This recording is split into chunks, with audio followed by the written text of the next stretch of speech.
Hi friends, welcome to Rajahmundry home recipes. ఈరోజు మన ఛానల్లో రామదేవుని పూజకు చేసే ప్రసాదాన్ని ఎలా తయారు చేసుకోవాలో ఈ వీడియోలో చూపిస్తున్నా.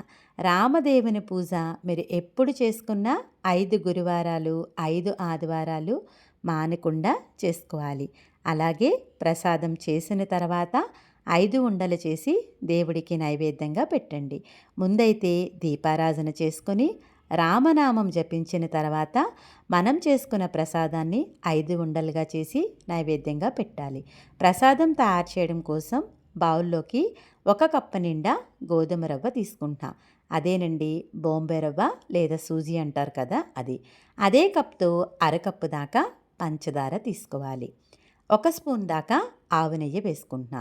ఈ ప్రసాదానికి ఆవు నెయ్యి మాత్రమే వాడాలండి, గేదె నెయ్యి అస్సలు వాడకూడదు. నెయ్యి పంచదార అంతా కూడా రవ్వలోకి బాగా కలిసేలాగా కలిపేసుకోండి. చూడండి, అంతా కూడా చక్కగా బాగా కలిసిపోయింది కదా. ఇప్పుడు దీంట్లోకి ఆవు పాలను మాత్రమే వేసుకోవాలి. అది కూడా పచ్చి ఆవు పాలనే వేసుకోండి.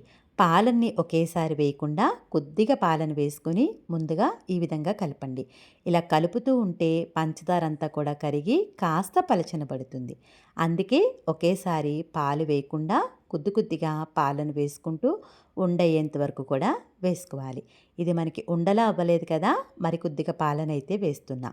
మరి ఎక్కువ పాలైతే పట్టవండి, చూసుకుంటూ ఉండయ్యేంత వరకు కూడా వేసుకోవాలి. చూడండి, ఇదంతా కూడా చక్కగా కలిసిపోయింది, ఉండలా కూడా అవుతుంది. కొద్ది కొద్దిగా తీసుకుంటూ ఈ విధంగా రౌండ్గా ఉండల్లాగా చేసేసుకోవాలి. ఇలా చేసేటప్పుడు రామనామం జపిస్తూ గనక మనం చేసుకుంటే మనం చేసిన పూజకి చాలా బాగా మంచి ఫలితం అయితే వస్తుంది. చేసే ప్రతిసారి కూడా రామనామం జపిస్తూ చేసుకోండి, చక్కగా చేసిన పూజకి ఫలితం వస్తుంది.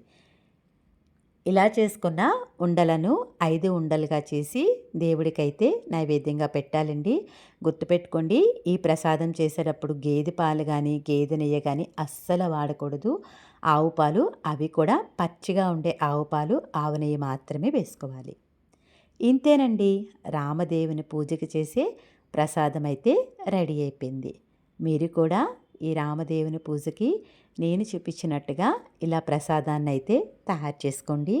మీ అందరికీ కూడా నా వీడియో నచ్చిందనే అనుకుంటున్నా. Thanks for watching my video. Please like, comment, share, subscribe my channel.